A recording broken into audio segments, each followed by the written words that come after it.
A resposta de André foi seca e definitiva: não aceito essas condições. Helena Vladimirovna ficou paralisada, a caneta pairando sobre o papel. O contrato já estava assinado por ela, faltando apenas a rubrica do segundo sócio da empresa. Os representantes da Sibéria Materiais de Construção trocaram olhares intrigados. Mas André Mikhailovich, nós combinamos tudo na semana passada, tentou Helena com a voz trêmula e os dedos suados apertando a caneta. As condições são excelentes. 12% de desconto. Eu disse não, repetiu André, recostando-se na cadeira sem tirar os olhos da mesa. Seu corpo robusto transmitia uma tensão contida, como se estivesse prestes a explodir em movimento. Stepan Ivanovich, diretor da empresa fornecedora e homem de idade avançada, ajustou os óculos e olhou para o casal com expressão confusa. Desculpem, mas viemos especialmente de Novosibirsk para fechar esse acordo. Nossos voos de volta já estão reservados para o final da tarde. Peço desculpas pelo tempo perdido, murmurou André, levantando-se abruptamente. No momento não estamos preparados. Helena sentiu o rosto queimar de vergonha. A caneta escorregou de seus dedos e rolou sobre a mesa.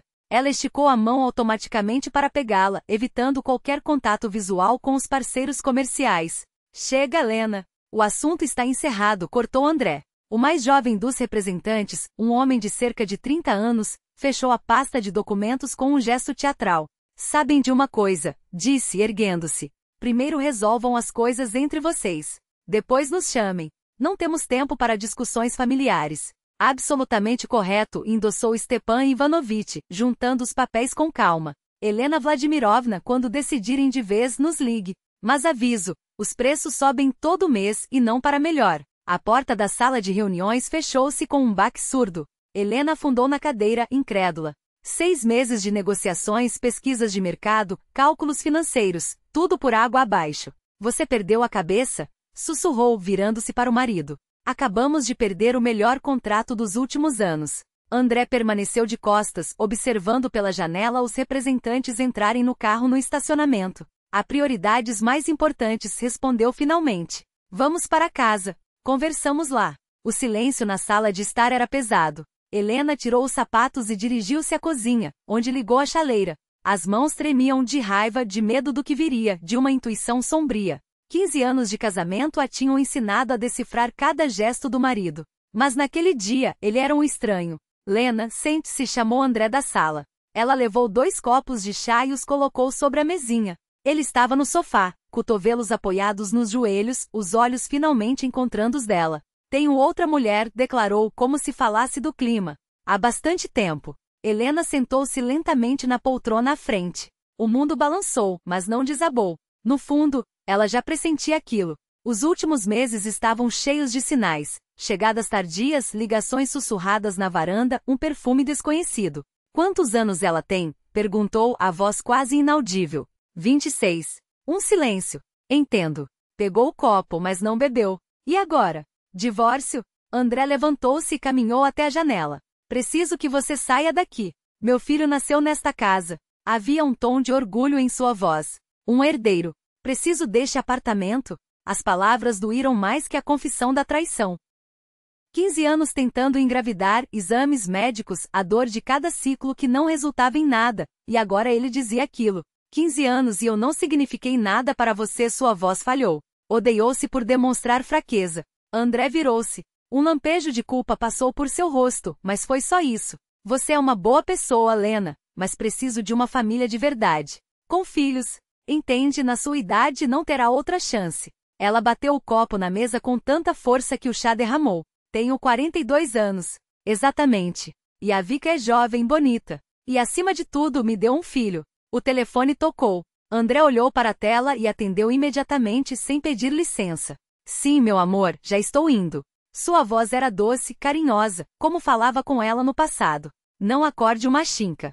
Beijo-o quando chegar. Helena observava-o, compreendendo que aquele homem já não era seu há muito tempo. Amanhã de manhã, arrume suas coisas, disse André, guardando o celular. Victoria e meu filho se mudam para cá. Mas este apartamento é meu. Protestou. Metade é minha também. Ou era. Ele pegou as chaves da mesinha junto à porta. Amanhã cedo o chaveiro vem trocar as fechaduras. O que não levar, jogo fora. Não pode me expulsar assim. Posso e vou, retrucou, parando na porta. E não apareça no escritório. Já avisei a segurança. A porta bateu. Helena ficou sozinha em um lugar que, de repente, deixou de ser seu. Lembrou-se das palavras da mãe no dia do casamento. Não misture amor com negócios, filha. Os homens mudam, o dinheiro fica. Na época pareceu cinismo. Agora soava como profecia. Levantou-se e dirigiu-se ao cofre no quarto. Se André jogava sujo, ela também sabia lutar. No fundo, atrás de uma pilha de documentos, havia uma pasta médica. Abriu-a. Laudo de oligospermia grave. Prognóstico desfavorável para a concepção natural. Assinatura do médico, carimbo. Data, 15 anos atrás. Não conte a ninguém, nem a sua mãe, pedirá André na época. O orgulho masculino não suportava tal golpe. Helena guardou os papéis cuidadosamente na bolsa. A hora da discrição havia passado. André voltou depois da meia-noite. Helena estava deitada na cama, no escuro, ouvindo seus passos desajeitados pela casa. Ele tropeçou em algo na sala que se quebrou. Lena, gritou. Está acordada? Ela não respondeu. A porta do quarto abriu-se de repente, a luz acendendo-lhe os olhos. Levante-se. Precisamos conversar. Helena sentou-se na cama, envolvendo-se no cobertor. André estava na porta, a camisa aberta, exalando o cheiro de cerveja e perfume alheio. Amanhã de manhã, sai daqui, ordenou, apoiando-se no batente. Victoria e meu filho se mudam para cá. Se não levar suas coisas, jogo tudo no lixo. Não tenho para onde ir. Não é problema meu. Entrou no quarto, abriu o armário e começou a tirar suas camisas. Ah, e não vá para a casa da sua mãe. Já liguei para ela, expliquei a situação. O que disse? Perguntou Helena, a voz gelada. A verdade, que você é estéril e eu preciso de um herdeiro. Ela observou, em silêncio, enquanto ele empacotava suas coisas com gestos bruscos, nervosos. Mesmo agora, com tudo decidido, André evitava encará-la. Deixe passaporte e documentos na mesa, lançou, fechando a mala. Cuido do divórcio sozinho. E a empresa? Questionou. Que diferença faz? Você não é mais ninguém. Saiu do quarto, batendo a porta com força. Minutos depois, a porta da frente fechou-se. Helena ficou no escuro, sozinha. Pela manhã, levantou-se cedo e começou a arrumar suas coisas. 2 malas, era tudo que cabia do essencial. O resto, móveis, louças, livros, 15 anos de vida compartilhada. Na cozinha, parou junto à janela. Dali via-se o pátio, o parque infantil onde, aos fins de semana, as crianças do prédio brincavam. Quantas vezes ficará ali com uma xícara de café, sonhando com um filho seu? Basta, disse em voz alta. Chega de autocomiseração. Foi até o escritório, abriu o cofre. Separou os documentos da casa, da empresa, extratos bancários, organizando tudo em pastas. No fundo, uma pequena caixa de joias guardava a broche da mãe e o relógio do avô. Heranças de família que André dificilmente notaria. O interfone tocou. Helena atendeu. Serviço de chaveiro. Vieram trocar as fechaduras. Ela olhou para o relógio. 9 horas. André não estava brincando. Ela teve apenas alguns segundos para reagir. Com gestos rápidos enfiou os documentos na bolsa, pegou a caixa de joias e abriu a porta. 2 funcionários do chaveiro aguardavam no corredor, ferramentas em mãos. O patrão pediu para entregarmos isto, disse o mais velho, estendendo o envelope grosso. E para ficar com as chaves. Dentro do envelope, 1000 rublos em notas e um bilhete curto, para os primeiros dias. Helena deixou as chaves sobre a mesinha ao lado do espelho e saiu sem olhar para trás. Atrás dela, o barulho da furadeira já começava a rasgar o silêncio do apartamento. O escritório ficava a 10 minutos de caminhada. Ela esperava, pelo menos, resgatar suas coisas pessoais da sala, os documentos de trabalho. Mas na entrada do prédio, o segurança Nicolau, um homem de meia-idade que trabalhava ali havia 3 anos, levantou os olhos do jornal com uma expressão culpada. Bom dia, Nicolau Petrovitch, cumprimentou, forçando um sorriso.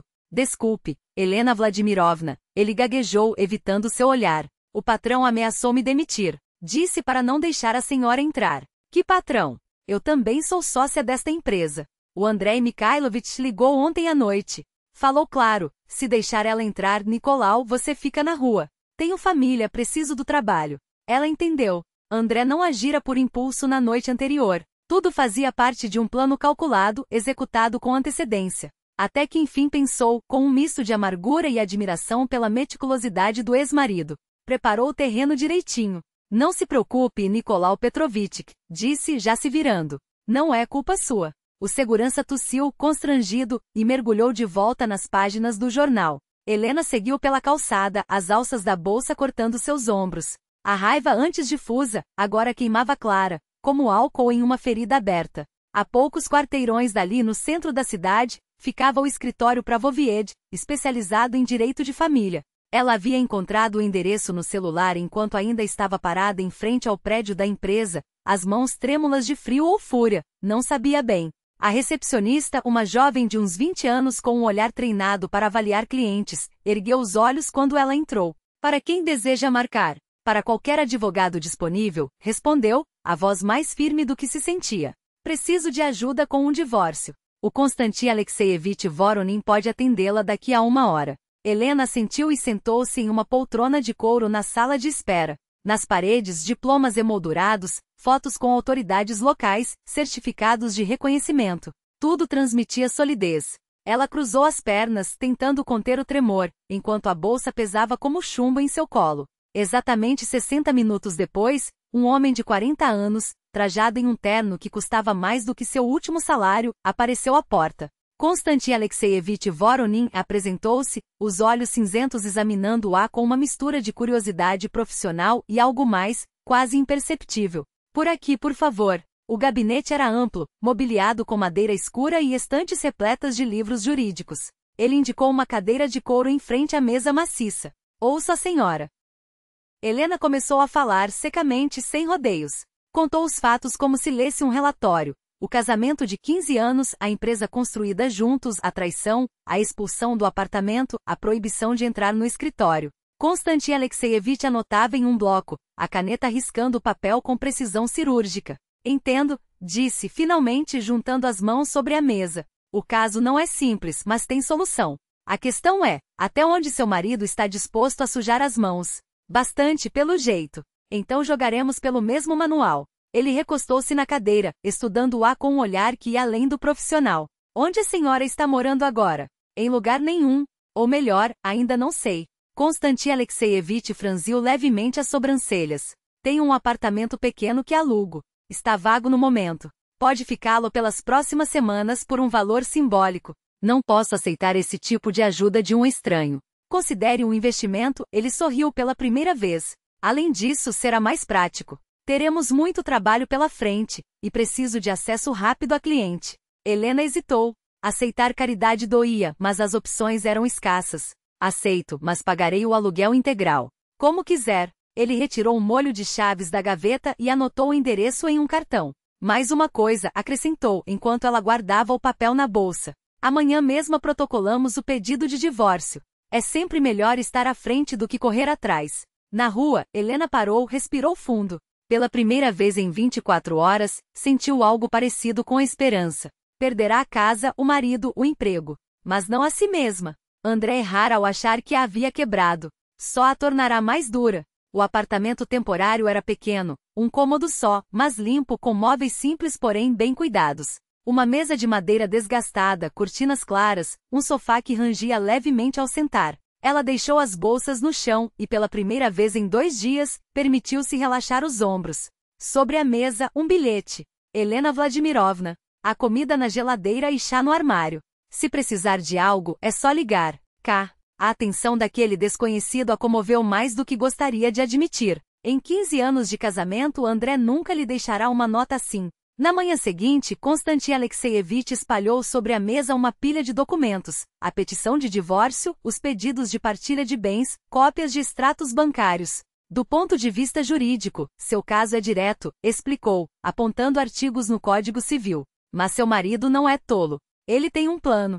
Que plano? Ainda não dá para saber. Mas um homem que troca as fechaduras antes de anunciar a separação e proíbe a esposa de pisar no escritório não age por impulso. Ele pensa 3 lances à frente. Helena sentiu. Naqueles dias, havia revisitado cada detalhe dos últimos meses. André sempre fora calculista, mas nos últimos 6 sua conduta escondia uma lógica que ela, na época, não percebera. O que fazemos agora? Reunimos provas. Extratos, documentos de propriedade, depoimentos, tudo que comprove sua participação na empresa e no patrimônio. E nos preparamos, ele fez uma pausa, porque ele tentará desqualificá-la. Havia algo no tom do advogado, uma firmeza que ia além do profissionalismo. Nos olhos cinzentos, um lampejo de empatia que ele tentava disfarçar atrás da frieza técnica. Você tem conhecidos em comum que possam atestar o caráter do relacionamento de vocês? Tinha, mas depois da ligação da mãe dele ontem, tenho certeza de que André já trabalhou nisso. Ele sabe convencer as pessoas. Então nos basearemos nos documentos. E eles temos. Helena retirou da bolsa um maço de papéis amarelados. Konstantin Alexeyevich folheou-os, e suas sobrancelhas se ergueram. Interessante, murmurou. Muito interessante. Quando foi isso? Há 15 anos.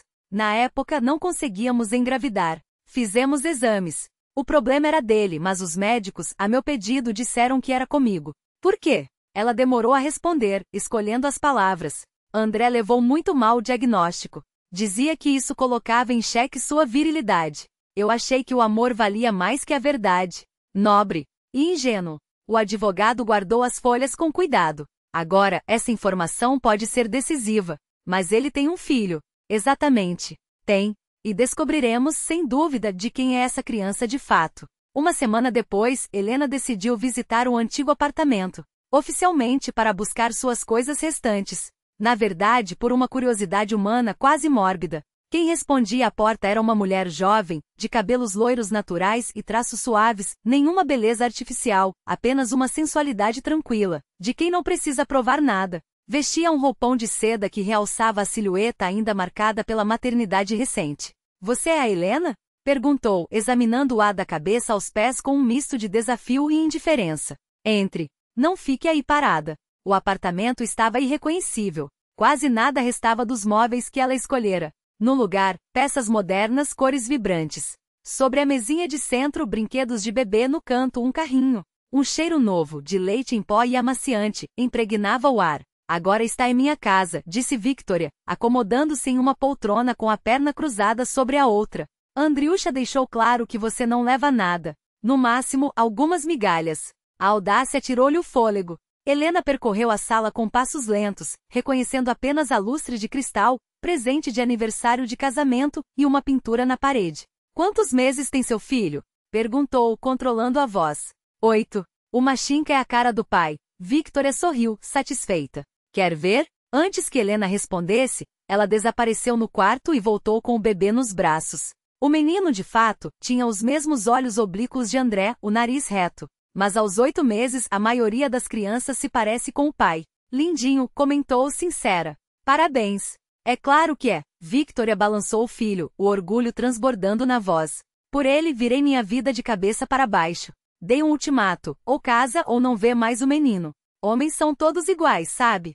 Precisam de um. Helena observava aquela jovem mulher e compreendia que não tinha diante de si uma vítima das circunstâncias, mas uma estrategista fria que havia alcançado seu objetivo. Victoria chantageava André com o filho da mesma forma calculista com que ele agora a chantageava com o apartamento. E se ele não tivesse cedido? Pensou Helena. Mas cederia, é claro. Victoria apenas deu de ombros, como se a resposta fosse óbvia. Homens como André têm o ego doente, explicou, balançando o bebê com naturalidade. Eles acreditam que os filhos são uma extensão da própria grandeza. Eu apenas lhes presenteei essa grandeza.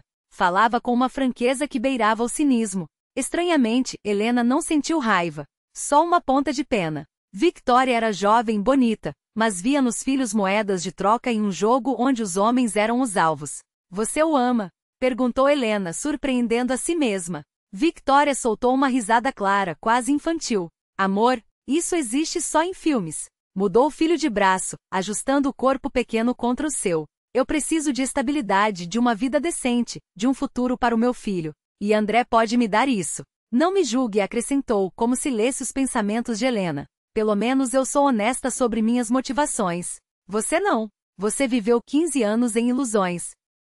A frase doeu porque era verdade. Helena havia vivido em ilusões, sobre amor, sobre lealdade, sobre a ideia de que a honestidade e a dedicação valiam algo. Posso pegar alguns livros do escritório? Perguntou, mudando de assunto. Leve. Não servem para ninguém mais. No escritório, Helena recolheu rapidamente algumas edições que amava. Ao abrir a gaveta da escrivaninha, deparou-se com fotografias antigas, viagens juntas, aniversários, eventos da empresa. Tirou apenas uma, onde os dois posavam diante da estrutura inacabada que se tornaria seu primeiro grande projeto. Encontrou o que procurava? Perguntou Victoria, encostada no batente da porta. Sim. Obrigada por permitir. Não há de quê. A jovem hesitou, então acrescentou, quase em tom de confidência. Sabe, até sinto um pouco de pena de você. Mas a vida é assim, ou você come, ou é comida. Na rua, Helena respirou fundo. O encontro com Victoria havia sido útil. Agora ela entendia. O adversário não era só André, mas também aquela mulher jovem, que sabia exatamente o que queria e não tinha escrúpulos para consegui-lo. Porém, Victoria tinha um ponto fraco, falava demais.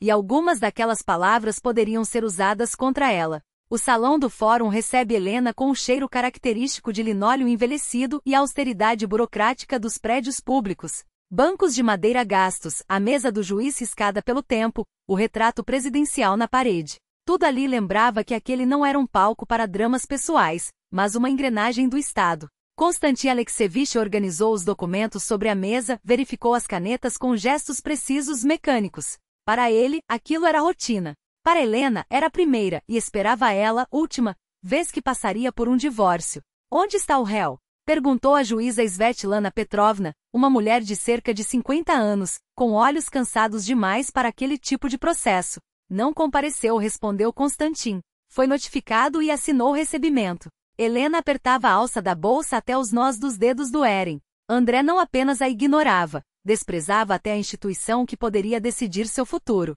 Ou estava jogando um jogo que ela ainda não entendia. Analisaremos o caso sem a presença do réu, anunciou a juíza. Requerente, exponha seus pedidos. Konstantin levantou-se e enumerou claro e objetivo. Dissolução do casamento, divisão igualitária dos bens comuns, incluindo o apartamento e a participação na construtora. Não houve contestação por parte do réu, observou a juíza. Marcamos a próxima audiência para o dia 15.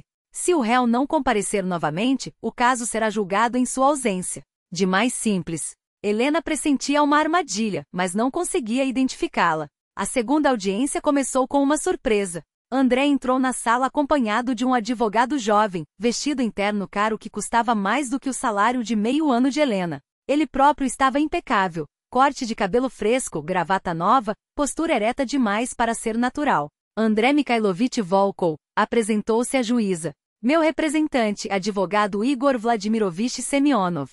Semionov levantou-se alto, bem apessoado, com uma pasta de couro debaixo do braço. O tipo de profissional que só aceitava causas que já cheiravam a vitória. Meritíssima, começou com voz treinada para soar convincente. Meu cliente discorda veementemente dos termos apresentados.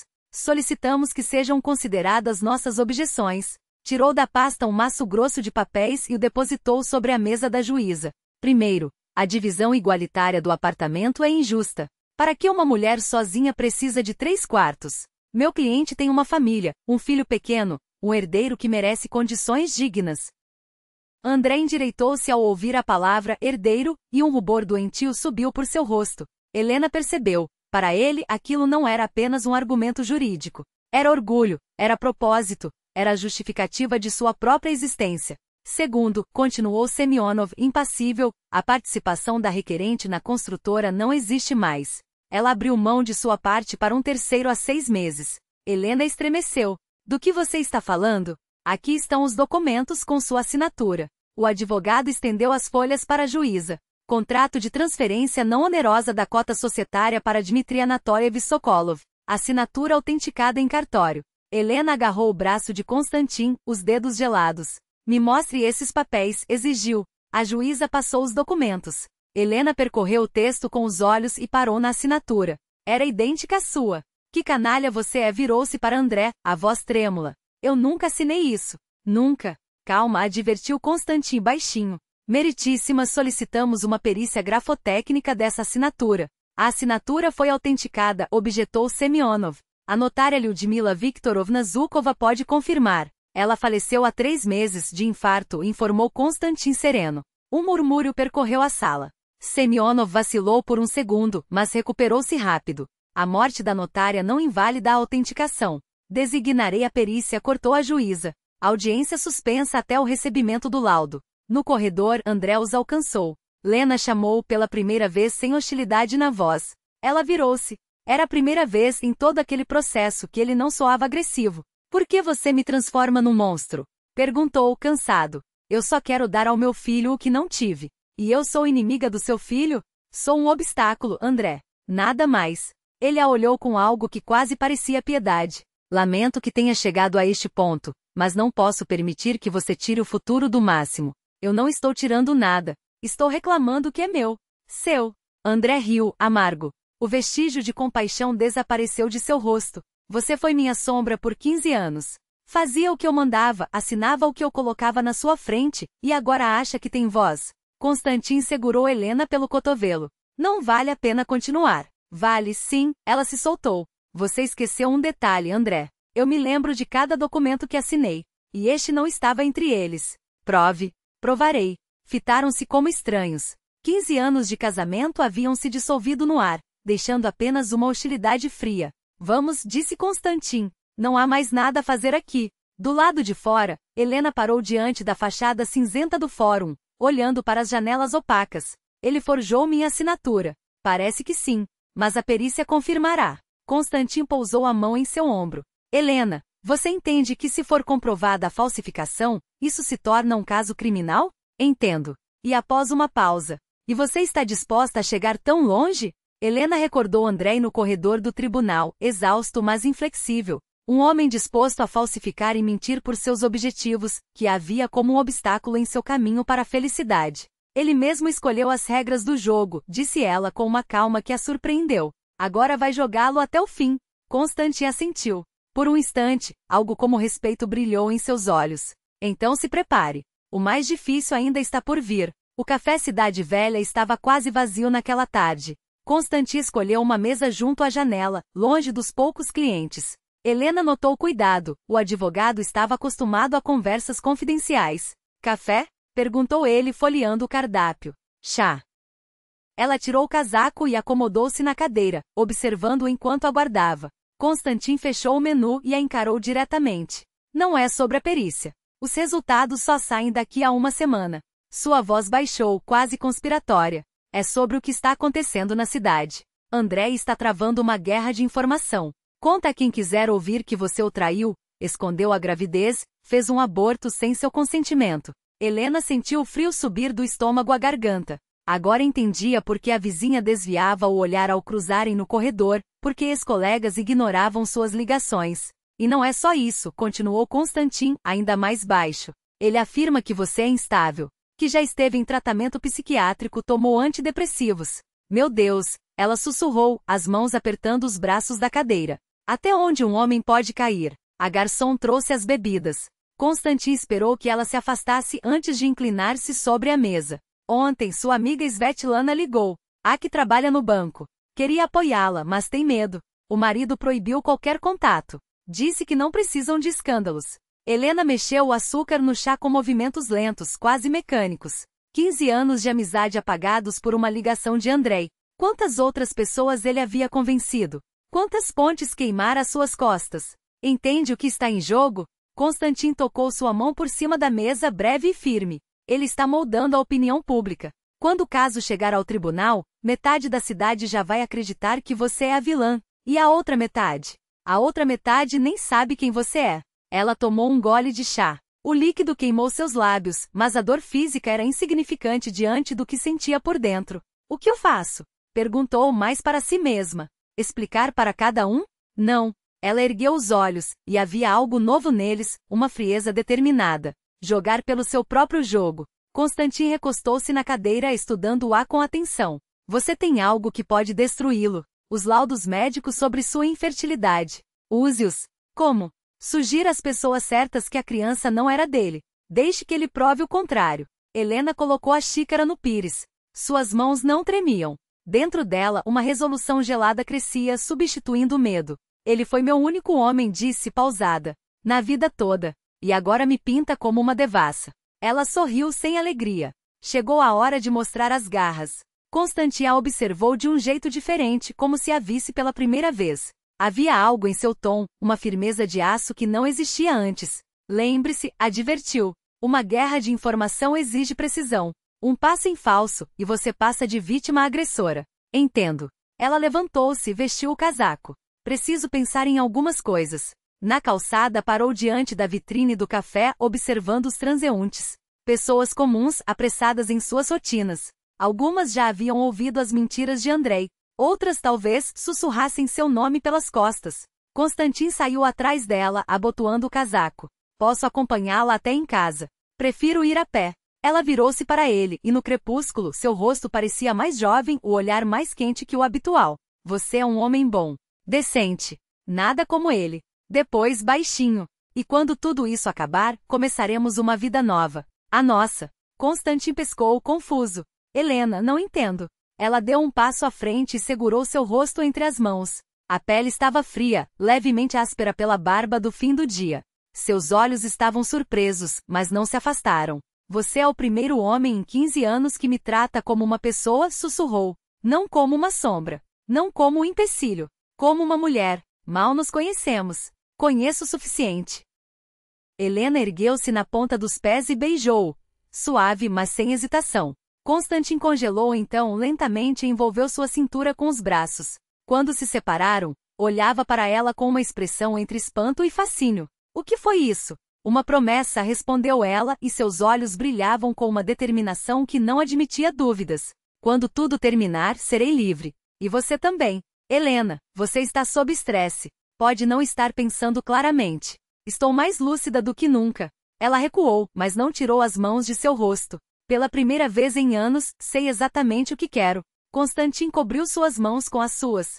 E se perdermos o caso? Não perderemos. A voz soava segura, quase desafiadora. Tenho um as na manga. E agora, um motivo para lutar. Ela soltou-o, dando mais um passo para trás. Até amanhã, no escritório. Vamos planejar o contra-ataque. Constantin a observou até que sua silhueta se perdeu nas sombras da noite. O beijo ainda ardia em seus lábios, e uma ideia martelava em sua mente. A cliente estava se transformando na mulher por quem valeria a pena arriscar tudo. Helena caminhava pelas ruas familiares, sentindo algo se quebrar dentro dela definitivamente. A vítima dava lugar à caçadora. Andréia a ensinou a ser cruel. Agora, era a hora de usar suas próprias lições contra o mestre. No bolso, os laudos médicos pesavam como uma arma. Amanhã, sua campanha começaria silenciosa, quase imperceptível, mas letal. Era a hora de ele saber como era ser chamado de mentiroso. A seriga no parque municipal floresceu cedoqueliano. Cachos brancos e lilazes exalavam um perfume denso, que se misturava ao cheiro de folhas novas e terra úmida. Helena sentava-se em um banco, segurando um envelope com os documentos. A hora marcada se aproximava. Andrei surgiu pela alameda principal, com seu jeito característico de andar, os pés levemente voltados para fora. Em anos de casamento, ela aprenderá cada um de seus gestos, e agora aquele conhecimento parecia um fardo do qual queria se livrar. Por que me chamou? Perguntou ele, sentando-se na outra ponta do banco. Entre eles, 1,5 metro de distância. Um abismo simbólico. Queria conversar. Sem advogados. Sem juízes. Sobre o quê? Sua voz soava cansada. Tudo já está decidido. Não está. Ela virou-se para ele, estudando o rosto que já fora tão familiar. Olheiras fundas, rugas novas. A vida de família feliz não lhe havia sido tão generosa. Você está espalhando mentiras sobre mim. Por quê? Andrei deu de ombros. As pessoas tiram suas próprias conclusões. Eu só conto a verdade. Qual verdade? A sua? A minha. Havia um cansaço genuíno em seu tom. Lena, não quero destruí-la. Mas foi você quem nos empurrou para esse canto. Recue, e tudo para. Uma gralha sobrevoou-os, grasnou e pousou num galho de seriga. André acompanhou seu voo com o olhar, como se buscasse um presságio. Quer a verdade? Helena pegou o envelope e estendeu-o a ele. Aqui está. Ele aceitou o pacote com desconfiança, abriu, retirou os papéis. A princípio folheou-os distraidamente, então seus olhos fixaram-se nas linhas e suas mãos começaram a tremer. O que é isso? Sua voz estava rouca. Seus exames. De 15 anos atrás. Ela manteve o tom calmo, quase clínico. O problema sempre foi seu, Andrei. Você é estéril. Os médicos mentiram a seu pedido. Eu só quis poupar seu. Ela fez uma pausa, irônica. Orgulho. Os dedos de Andrei tremiam enquanto folheava os documentos, relendo o diagnóstico uma e outra vez. Seu rosto empalideceu, adquirindo um tom cinzento. Não pode ser, murmurou, a voz quebrada. Eu tenho um filho. Seu filho. Helena se levantou, olhando de cima para baixo com uma frieza calculada. Essa pergunta, faça à sua esposa. Você está mentindo. Andrei se ergueu de um salto, brandindo os papéis como se fossem uma arma. Mentindo, como sempre mentiu. Por que então em 15 anos não tivemos filhos? A voz de Helena permaneceu serena, quase indiferente. Se o problema fosse meu, com outra mulher você teria tido um filho imediatamente. Quantos meses tem Machine? 8. Ou seja, ele foi concebido 7 meses depois do início do seu romance com Vitória. André afundou no banco do parque, deixando os documentos caírem no chão. Uma gralha pousou perto, bicou uma das folhas com curiosidade e voou embora, levando consigo um pedaço de papel. Não pode ser, repetiu ele, desta vez em um sussurro. As crianças muitas vezes se parecem com quem seus pais querem que elas se pareçam. Helena se abaixou, recolheu os papéis e sacudiu a terra. As folhas estavam amassadas, mas as letras ainda legíveis. O que você quer? Perguntou André, a voz rouca. Dinheiro? Um apartamento? A empresa? Justiça? Ela guardou os documentos na bolsa sem pressa. E que você pare de me sujar com lama. E se você estiver certa? Ele não conseguia olhar para ela. Helena levantou os olhos para a florada de lilazes acima de suas cabeças. Uma brisa leve fazia as pétalas caírem como neve sobre o chão. Então você receberá o que merece. Ela fez uma pausa. A verdade. O bar número 1 ficava no porão de um prédio antigo, impregnado pelo cheiro de cerveja rançosa e fumaça de cigarro, apesar da proibição. André pediu vodka. Tomou o primeiro copo de uma só vez, o segundo com mais lentidão. Na terceira dose suas mãos pararam de tremer. Mais um, disse ao barman. O rapaz atrás do balcão olhou-o com desconfiança. Talvez uma comida? Um petisco? Não quero comida. Ele bebia metodicamente sem prazer. O álcool deveria ter adormecido seus pensamentos, mas as ideias insistiam em invadi-lo, teimosas como moscas em um dia quente. Machine nasceu 7 meses depois de ele conhecer Vitória. Ela dissera que o bebê era prematuro, mas o menino parecia perfeitamente desenvolvido. Por que ele nunca questionou isso? Porque queria acreditar. Desejava um herdeiro com tanta intensidade que estava disposto a engolir qualquer mentira. Não pode ser, resmungou, balançando o corpo para frente e para trás. Do outro lado do salão, um grupo de estudantes comemorava um aniversário. Riam, brindavam com cerveja, faziam planos para o futuro. Jovens, despreocupados. Assim como ele e Helena haviam sido 20 anos antes. Quando foi que ele se tornou aquilo? Em que momento deixou de ser humano e virou uma máquina de fazer dinheiro? E por que Helena havia permanecido humana, enquanto ele não? O senhor não está bem? Uma das garotas da mesa ao lado aproximou-se preocupada. André levantou a cabeça. Uma moça bonita de uns 20 anos que lhe lembrou Helena na juventude. Os mesmos olhos sinceros, a mesma expressão aberta. Estou bem, mentiu. Tudo bem. Ela deu de ombros e voltou para os amigos. André pediu outra dose. Chegou em casa de táxi, mal conseguindo se sustentar. As chaves tremiam em suas mãos, a fechadura resistia. Finalmente a porta abriu. Na sala a televisão estava ligada. Vitória deitava-se no sofá, vestindo um robe de seda, folheando uma revista. Ao vê-lo, torceu o nariz. Bêbado de novo. Bonito, Vico-lia. André afundou na poltrona à sua frente. Precisamos conversar. Sobre o quê? Ela nem levantou os olhos. Sobre Machine. Agora ela o olhou, e um lampejo de alerta cruzou seu rosto. O que tem Machine? Ele é meu filho. Vitória fechou a revista, ajustando os cabelos em um gesto calculado, sedutor. Por que essa pergunta? Responda. Claro que é seu. Com quem ele se parece? Crianças podem se parecer com qualquer pessoa. André inclinou-se para frente. Vico-lia, estou falando sério. Machine é meu filho? Ela se levantou, andando pela sala com passos lentos. O robe esvoaçava, revelando as pernas esguias. Normalmente aquilo o afetaria, mas hoje ele só via o cálculo por trás de cada movimento. Andriusha, você bebeu demais, disse ela por fim. Vá dormir. Amanhã a gente conversa. Vamos conversar agora. Sua voz endureceu. Pela última vez, de quem é esse filho?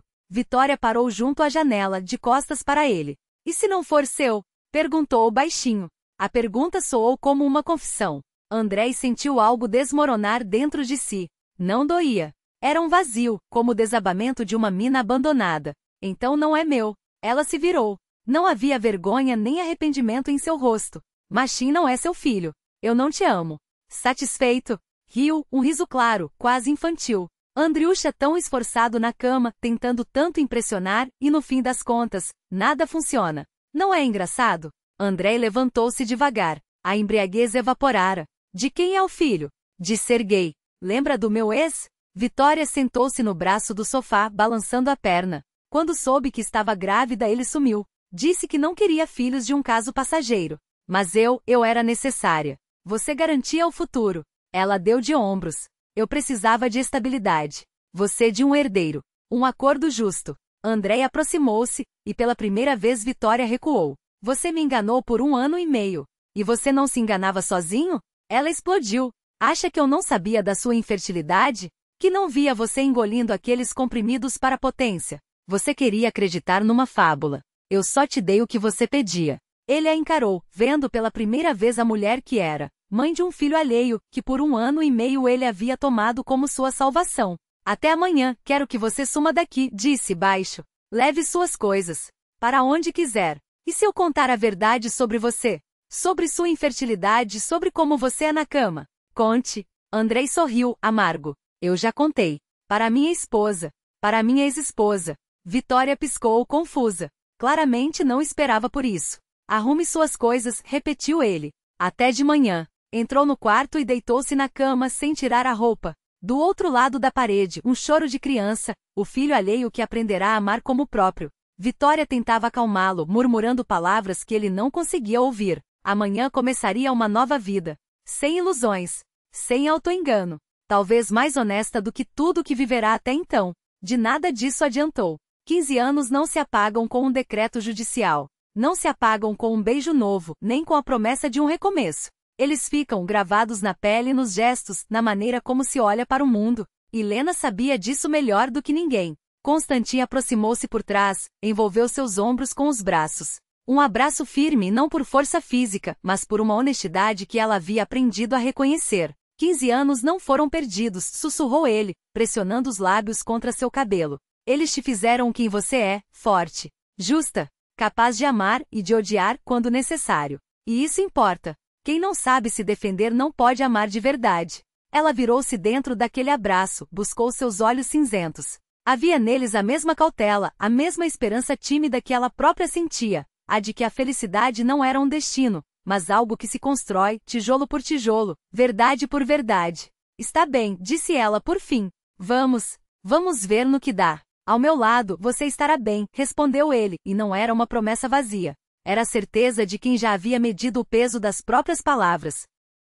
Ficaram assim, abraçados junto à janela, observando a cidade que amanhã seria apenas mais uma página virada. À frente, estendia-se o desconhecido, não como um abismo, mas como um caminho que pela primeira vez em muito tempo, não precisava ser traçado sozinho. Lá fora a noite caía devagar, cobrindo o dia que havia sido de rupturas e revelações. No prédio em frente alguém tocava piano. Uma melodia simples que Lena não reconhecia, mas que soava estranhamente adequada àquele momento. Não era triste. Não era triunfante. Era apenas o som de algo que terminava para que outra coisa pudesse começar. Amanhã começaria uma nova vida. Uma vida sem mentiras, sem ilusões. Uma vida construída sobre a verdade, amarga às vezes, mas sempre libertadora. Lena fechou os olhos por um instante. Respirou fundo. E, pela primeira vez em anos, não sentiu medo do amanhã. Isso não torna as coisas mais fáceis, murmurou Lena, os dedos apertando levemente o parapeito da janela. 15 anos não se apagavam com uma canetada em um papel, por mais oficial que fosse aquele veredicto. Não havia como recuperar o tempo perdido, as escolhas que nunca foram suas, os sonhos que se desmancharam como fumaça. Constantin aproximou-se em silêncio e envolveu seus ombros com um braço firme. Não era um abraço que a esmagava, mas que a sustinha, como um porto que não promete calma, mas garante que as ondas não a levarão. Ao lado dele, Lena não se sentia protegida por força física, mas por algo mais raro, a honestidade que não cedia, nem mesmo quando a verdade doía.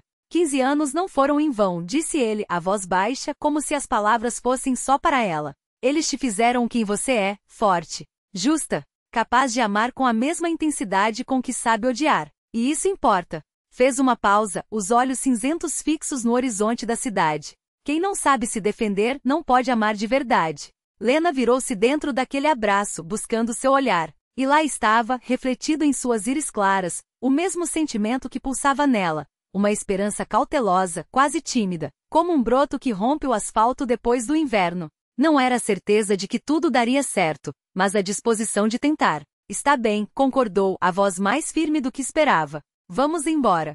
Vamos ver no que isso vai dar. Um sorriso pequeno, quase imperceptível, tocou seus lábios. Enquanto você estiver aqui, o resto, a gente resolve. Permaneceram assim, encostados à janela, enquanto a cidade lá fora começava a se apagar em tons de azul escuro. Amanhã aquelas luzes, aquelas ruas, aquele passado ficariam para trás, não como uma ferida aberta, mas como um capítulo fechado. À frente estendia-se o desconhecido, um mapa em branco onde cada escolha seria deles, cada erro, cada vitória. E pela primeira vez em muito tempo, o desconhecido não assustava. Porque às vezes a coragem não é a ausência do medo, mas a decisão de seguir em frente mesmo assim. E eles tinham isso. Tinham um ao outro. Tinham a verdade dolorosa, sim, mas finalmente livre de sombras. Lá fora a noite caía devagar, cobrindo o dia que havia sido de mudanças. E em algum lugar, entre os prédios que logo se apagariam, alguém ainda tocava piano. A mesma melodia simples, estranhamente certa para aquele instante. O som de algo que terminava para que enfim, outra coisa pudesse começar.